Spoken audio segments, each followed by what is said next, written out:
Halo semuanya. Perkenalkan, kami dari kelompok 3. Kali ini, kami akan mempresentasikan materi tentang etika penulisan karya ilmiah dan plagiasi. Penulisan karya ilmiah bukan hanya tentang menyampaikan fakta, tetapi juga tentang bagaimana kita menyampaikannya dengan integritas dan tanggung jawab. Mari kita mulai dengan memahami apa itu karya ilmiah. Sebelum masuk ke materi, izinkan kami memperkenalkan anggota kelompok kami. 1. Audi Kirana. 2. Ahmad Farid Hernachki. 3. Gastinayaka Athailah Andana Mecha. 4. Randy Aditya Pratama. 5. Saidina Davi Haryanto. 6. Andri Rahmadani. 7. Agung Wahyuniti Wijaya. Karya ilmiah adalah tulisan yang dibuat berdasarkan hasil penelitian, pengamatan, atau kajian ilmiah, dengan tujuan menyampaikan informasi secara logis dan sistematis. Lalu, mengapa etika dalam penulisannya begitu penting? Ada beberapa alasan mendasar. Pertama, karya ilmiah adalah ondasi perkembangan ilmu pengetahuan. Kedua, kejujuran intelektual adalah nilai tertinggi dalam dunia akademik. Kita juga harus menghormati jerih payah dan hak kekayaan intelektual orang lain. Selain itu, etika yang baik membangun kredibilitas peneliti dan mencegah penyebaran informasi yang salah. Jadi, apa sebenarnya yang dimaksud dengan etika penulisan karya ilmiah? Etika penulisan mencakup norma dan nilai moral yang harus dipatuhi oleh penulis agar karyanya jujur, objektif, dan bertanggung jawab. Karya ilmiah juga memiliki ciri-ciri khusus.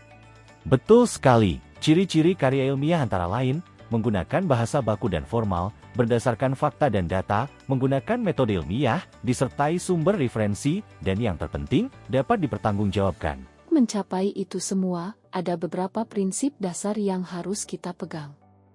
Prinsip-prinsip ini adalah ondasi dari integritas akademik kita. Prinsip-prinsip tersebut diantaranya, 1. Kejujuran, yakni menyajikan data dan fakta apa adanya. 2. Keterusterangan, yakni memberikan kredit pada sumber yang dikutip. 3. Orisinalitas, yakni menghasilkan karya sendiri dan mengakui kontribusi orang lain. 4. Ketepatan, yakni menyajikan informasi yang akurat. 5. Berasa hormat, yakni menghormati karya dan ide pihak lain. Lalu, bagaimana cara menerapkan etika-etika ini dalam praktiknya?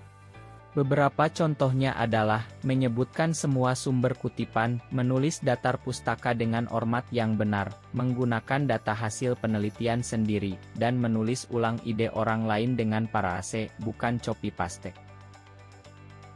Namun, dalam praktiknya, seringkali terjadi pelanggaran etika yang kita kenal dengan nama plagiasi. Apakah itu plagiasi?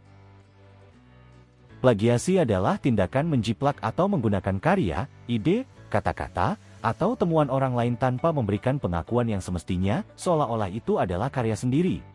Plagiasi adalah pelanggaran etika serius dan bahkan bisa menjadi tindak pidana. Plagiasi memiliki banyak bentuk. Mari kita bahas beberapa yang paling umum. Pertama, plagiasi langsung atau verbatim, menyalin kata demi kata tanpa tanda kutip dan tanpa menyebutkan sumber. Kedua, parafrasi yang tidak tepat, mengubah beberapa kata dari sumber asli tanpa mengubah struktur kalimat, dan tanpa menyebutkan sumber. Ketiga, plagiasi ide, menggunakan ide atau temuan orang lain tanpa pengakuan. Bentuk lainnya adalah plagiasi diri sendiri, self-plagiarism. Menggunakan kembali karya sendiri yang telah dipublikasikan tanpa menyebutkannya. Lalu plagiasi mosaik, patchwriting, menyusun kalimat dengan mencampur kata-kata sendiri dan kata-kata sumber lain tanpa kutipan yang tepat. Terakhir, plagiasi sumber, gagal mengutip sumber dengan benar atau membuat sumber kutipan yang tidak ada. Lantas, bagaimana cara kita menghindari jebakan plagiarisme ini?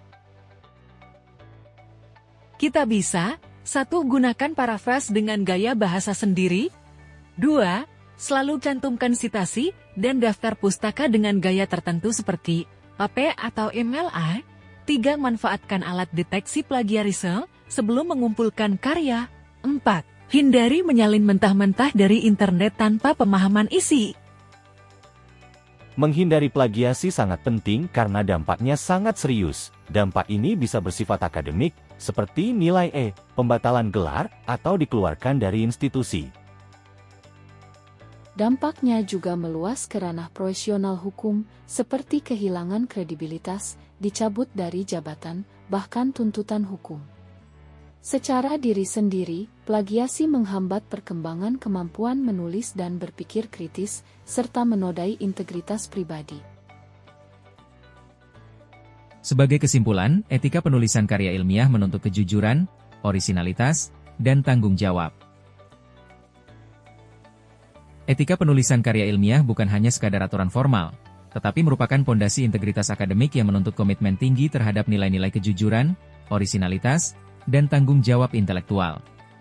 Setiap penulis memiliki kewajiban moral untuk menghargai hak cipta dan kontribusi intelektual orang lain dengan mencantumkan sumber secara benar dan transparan. Plagiasi, dalam berbagai bentuknya, merupakan ancaman serius yang tidak hanya merugikan pihak lain, tetapi juga menghambat perkembangan kapasitas diri dalam berpikir kritis dan mencipta. Dengan konsisten menerapkan prinsip-prinsip etika penulisan, kita secara aktif berkontribusi pada pemajuan ilmu pengetahuan yang bermutu, menjaga martabat keilmuan, dan membangun ekosistem akademik yang saling menghormati dan dapat dipercaya.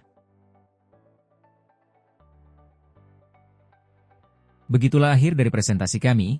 Semoga materi yang kami sampaikan tentang etika penulisan karya ilmiah dan plagiasi kali ini bisa bermanfaat dan dapat membantu banyak orang. Kami meminta maaf bila ada hal yang sekiranya kurang berkenan. Sekian dari kami kelompok 3, terima kasih sudah menonton.